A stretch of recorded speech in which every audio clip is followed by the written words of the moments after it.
मंत्री सांगतात ते कुठेतरी अपयश आहे का, तो काय करणार? थांबवण्यासाठी प्रयत्न केले पाहिजे ना. अशा पद्धतीनं मना विरुद्ध काही गोष्टी होत असेल वेगवेगळ्या ठिकाणी तर त्याच्यासाठी योग्य ते पावलं सरकारने उचलले पाहिजे. काल संजय शिरसाट आपले इथे भुयारी मार्गाचं उद्घाटन करत असताना म्हटले की मी गेम केलाय, गेम करून आम्ही सत्तेत आलो. म्हणजे या ठिकाणी भुमरेंना त्यांनी कुठेतरी खासदार बनवलं, ते मंत्री बनले आणि 2.5 वर्षात आम्ही येऊ तुम्ही या असं एकमेकांना बोलतायत. मात्र कुठेतरी त्यांच्याच पक्षातील एका नेत्याला हा टोला होता. हे पण कटकारस्थानात करण्यात ते गुंतलेले लोक आहेत. त्याच्याशी फार बोलावं असं मला वाटत नाही. याच्या विरुद्ध गट, त्याच्या विरुद्ध गट, स्वतःच्याच पक्ष आधी शिवसेनेत राहून शिवसेनेविरुद्ध गट, आता त्यांच्या जे एकत्र आहे त्यांच्या विरुद्ध गट. मग ते स्वभाव यांच्याविषयी काय बोलायचं. नवी दिल्लीमध्ये कुंभमेळ्याला जाण्यासाठी जे लोक निघाले होते चिंगराचिंगरी झाली आणि कुठेतरी आखडीला पोलीस जातात अशी तुमची नेते देखील म्हणतात की म्हणतात. ते मागच्या वेळेस सुद्धा जे झालं होतं प्रयागमध्ये त्याचे सुद्धा आकडे कुठे स्पष्ट आलेले समोर. कारण प्रयागमध्ये कोट्यवधी लोक आहेत. आता नवी दिल्लीत सुद्धा येणारे जाणारे शेकडोने लोक होते, हजारोने लोक होते. निश्चित सरकार आपलं अपयश या सगळ्या याच्यातून लपवतं हे तर स्पष्टपणे सगळ्या जनतेला कळतंय. कायदा सुव्यवस्थेचा प्रश्न निर्माण होतो, लोक पोलिसांवर विश्वास ठेवतात, मात्र कुठेतरी पोलिसांवर गोळ्या चालवणं, त्यांचं अपहरण करणं ही घटना जळगावमध्ये समोर आली. तर दुसरीकडे तहसीलदारांच्या अंगावर पेट्रोल टाकून डिझेल टाकून जाण्याचा प्रयत्न सिल्लोडमध्ये झाला. हे पण प्रशासनातल्या अधिकाऱ्यावरच हल्ले होतात हा एक भाग आणि पोलिसावरच हल्ले होतात हा दुसरा भाग. खरं तर महाराष्ट्रातील पोलीस आपण सक्षम आहे असं समजतो, नवे आहेच. पण तो राजकीय पक्षाच्या हातातील ते बाहुलं झाल्यामुळं, विशेषतः सत्ताधारी पक्षाच्या हातातील बाहुलं पोलीस झाल्यामुळं आताच्या घडीला अशी परिस्थिती उद्भवलेली आहे. Okay, thank you. थँक्यू. तुम्ही ते सांभाळा, नंतर आमच्याकडे बघा, अशा प्रकारची विनंती मी त्यांना करतो, आव्हान करतो. आणि शिवसेना ही संघटन आहे बाळासाहेबांनी निर्माण केलेलं. ही काही असे अनेक लोक सोम्या गोम्या आमच्याकडे आत्तापर्यंत येऊन गेले या महाराष्ट्रात. त्यांनी शिवसेना संपवण्याची वल्गना केलेली आहे, परंतु तेच संपलेले. आता मी कोणाचं नाव घेत नाही, परंतु तेच संपलेले, त्यांचंच अस्तित्व शून्य झालेलं आहे. शिवसेनेचं अस्तित्व कधीही संपू शकत नाही. बरं, कोकणामध्ये आपले कोकणातले दौरे करतात. दौरे करणं ही शिवसेनेची एक सिस्टीम आहे. नेत्यांचा असेल, संपर्क प्रमुखांचा असेल, जिल्हा प्रमुखांचा असेल. आणि काही ठिकाणी लोक गेले असेल तर आता त्या रिक्त जागा झाल्या असेल तर त्या भरल्याच पाहिजे ना. त्याला काय डॅमेज कंट्रोल थोडी म्हणतात, त्याला संघटनात्मक जी पुनर्बांधणी ते म्हणतात.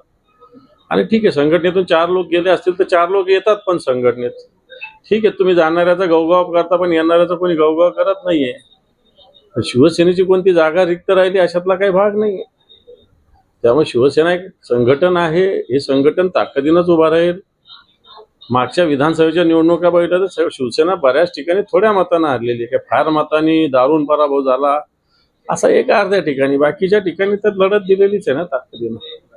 एकनाथ शिंदेनी जर तोंड उघडलं तर ठाकरेंना देश सोडून जावं लागेल असं रामदास कदम म्हटले आणि आदित्य ठाकरेंचा त्यांनी पेगविन असाही उल्लेख केलाय.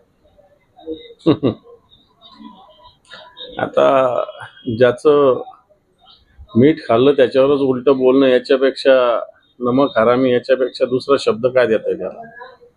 नमक हरामी एवढाच शब्द देता येईल त्याला. भास्कर जाधव म्हणतायत माझ्या क्षमतेप्रमाणे काम करण्याची संधी मिळाली नसल्याचं ते बोलतायत. मात्र कुठल्याही पक्षाचं काम किंवा नेत्यांचं नाव घेतलं नाही, पक्षावर दबाव आणण्याची नौटंकी मी आयुष्यात कधीच केलेली नाही. आता भास्कर जाधव अतिशय सुस्पष्टपणे बोलणारं नेतृत्व आहे. शिवसेनेचे ते ज्येष्ठ नेते आहेत, विधानसभेचे ते शिवसेनेच्या गटाचे नेते पण आहेत. आणि त्याच्यामुळं मला असं वाटतं की मोठ्या जबाबदाऱ्या त्यांच्याकडे आहे. आणि मोठ्या जबाबदाऱ्या असताना येणाऱ्या काळात आणखी मोठ्या जबाबदाऱ्या येऊ शकतात. कोणी सांगितलं नाही येणार, येऊ शकतात. ज्याचं त्याचं काम करण्याची ज्याची त्याची पद्धती असते. संजय शिरसाट म्हणतायत ठाकरेंच्या हातामध्ये बांगलादेश द्या, तुमचं जे काही कर्तृत्व असेल ते तिथं दाखवा. यांच्या हातात काय द्या, यांच्या हातात काय द्या, नुसतं भ्रष्टाचार करायला द्या, मत विकत घ्यायला द्या, खोट्या योजना घोषणा करायला द्या. आणि म्हणून जे रामदास भाई कदमाविषयी बोलत तेच मी त्यांच्याविषयी बोलत की जे लोक यांचे उंबरटे झिंजत होते तेच लोक त्यांच्याविषयी बोलतात. मला असं वाटतं त्याच्यापेक्षा नमक हरामी काय असू शकते. प्रवीण दरेकर असं म्हणतायत की आमच्याकडे सत्ता नसताना तुम्ही आमचा एकही आमदार घेऊ शकलेले नाहीयेत किंवा पदाधिकारी आमचं तुम्ही करू शकलेले नाहीयेत. मात्र तुमच्यात लढाईची याचं तुमच्या पक्षाने नेतृत्वाने आत्मपरीक्षण करायला हवं. मला असं वाटतं शिवसेनेने कधी कोणाला प्रलोभन दाखवलं नाही, खोट्या गोष्टी दाखवल्या नाही. कित्येक लोकांना घेतलं आणि त्यांचे काय लोणचे घातलेले चांगल्या पद्धतीनं माहिती आहे. उपऱ्या लोकांच्या नावावर संघटना चालवणारी शिवसेना नाही. तुमचे सगळे उपरे लोक तुमचे नेते झालेले आहेत. तसं शिवसेनेत कदापि होणार नाही. नेतृत्वावरून इंडिया आघाडीमध्ये वाद सुरू आहे आणि हे भांडण आणि हे वाद कुठेतरी अंतकडे जात आहे. काही दिवसानंतर इंडियाचं अस्तित्वच राहणार नाही आणि सगळं जे काही करून थकलेत ते भविष्याला काहीच नाही इंडिया आघाडीला. संजय शिरसाटने आपलं खातं ते सांभाळ, इंडिया आघाडीविषयी कुठं बोलतात.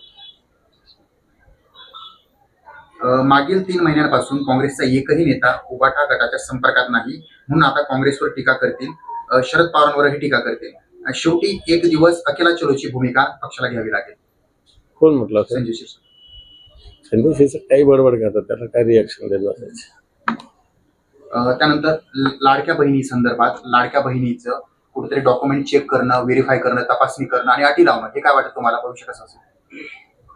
नाही, भविष्यात आम्ही आधीपासून सांगतो की यांनी इलेक्शनच्या काळात दिलेली लालूच आहे, प्रलोभन आहे. मतदारांना दिलेलं प्रलोभन आहे. त्यावेळेस सरसकट सगळ्यांना दिलं. आता त्याच्यातल्या अर्ध्याच्या वर लाडक्या बहिणी बिलकुल या योजनेतून कट होतील. आणि मी तर म्हणेल सरकारच असा प्रयत्न करेल की कोर्टात कोणीतरी जावं आणि ही योजना बंद करायची. वैद्यकीय मदतीसाठी मुख्यमंत्री उपमुख्यमंत्री यांच्यात स्पर्धा सुरू झाली आहे. कारण एकनाथ शिंदेकडून सुद्धा उपमुख्यमंत्री वैद्यकीय मदत कक्षाची सुरुवात करण्यात आली आहे. आता एकाच सरकारमध्ये दोन दोन कक्ष कसे काय होतात हे तुम्हाला दिसत नाही. तुम्हाला इकडं हा एक गेला तो एक गेला बरं दिसतं मीडियाला. पण एकाच खात्यासाठी एकाच वैद्यकीयसाठी दोन दोन कक्ष स्थापन होतात हे तुम्हाला बिलकुल दिसत नाही तुमच्या लोकांना. आता हेच दिसतं ना सरकार कशा पद्धतीने चाललंय, स्पष्ट आहे. आगामी पालिकाच्या निवडणुकींचं बिगुल वाजते. मात्र कुठेतरी मुंबईमध्ये भाजपने जे काही सदस्य नोंदणी सुरू केली आहे त्यात अतिशय कमी आकडे आणि नोंदणी सगळ्यात मागे असल्याची पाहायला मिळते. कुठेतरी मुंबईमध्ये त्यांची ताकद कमी पडतीये का, यांचं कारण काय? नाही, पण ते आता सदस्य नोंदणीचे आकडे भारतीय जनता पार्टी तर 1 कोटी झाले, 2 कोटी झाले, 5 कोटी झाले सांगत असतात. मला असं वाटतं बेसिक भारतीय जनता पार्टीच त्या मुंबईमध्ये आता हे जसे आता तुम्ही दरेकर लाड असे जमा केले ना याच्यावर चालू आहे. बाकी भारतीय जनता पार्टीला तर मुंबईचं अस्तित्वच मिटवायचं अशा प्रकारची स्थिती आहे. शिवजयंतीसाठी प्रयत्न केला जातो. छत्रपती शिवाजी महाराजांच्या शपथाही घेतात नेते लोक. मात्र कुठेतरी त्यांचे विचार, त्यांचे गड किल्ले आणि स्मारक काही प्रश्न उपस्थित केला जातोय. त्या संदर्भात ठोस पाऊल उचलले जात नाही. हे सत्य आहे. मी मागच्या 15 दिवसापूर्वी रायगडावर गेलो होतो. रायगड विकास प्राधिकरण संभाजी महाराजांच्या अध्यक्षतेखाली स्थापन केलेलं आहे. परंतु याला पाहिजे तसं राज्य सरकार पुरातत्व खातं सहकार्य करत नाही. रायगड ही राजांची राजधानी होती. मी सिंहगडावर सुद्धा जाऊन आलो, तिथं सुद्धा अशी स्थिती आहे.